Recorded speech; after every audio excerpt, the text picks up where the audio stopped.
TV mega தொடர் மூலம் பிறரை எப்படி கெடுப்பது, அழிப்பது, துன்புறுத்துவது, கணவன் மனைவிக்குள் ஒருவரை ஒருவர் ஏமாற்றி கள்ளக்காதல் தொடர்பு எப்படி என்று கற்றுக் கொடுக்கப்படுகிறது. குடும்பத்தினருக்குள் மாமியார் மருமகள் சண்டை, அண்ணன் தம்பி சண்டை, சந்தேகப்படுவது, சகுனி வேலை பார்ப்பது, எப்படி லஞ்சம் பெறுவது எல்லாம் கற்றுக்கொள்ளலாம். பிறர் தொழிலை எப்படி கெடுப்பது, எப்படி நம்பிக்கை துரோகம் செய்வது என்பது எல்லாம் காண்பிக்கப்பட்டு மக்களுக்கு பழக்குவிக்கப்படுகிறது. இவையெல்லாம் விட பெரிய பேரிழப்பு, உங்கள் அருமை குழந்தைகளின் விலை மதிப்பற்ற எதிர்காலம் பாழாக்கப்படுகிறது.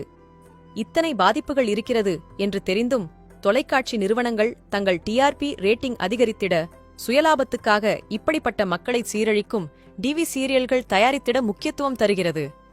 தயவு செய்து மக்களே, இது போன்ற கேவலமான நாடகங்களை புறக்கணியுங்கள்.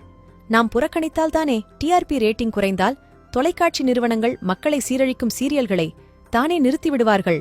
நமது செயல்கள் மட்டும் இல்லை, எண்ணங்களும் நமது கர்மாதான்.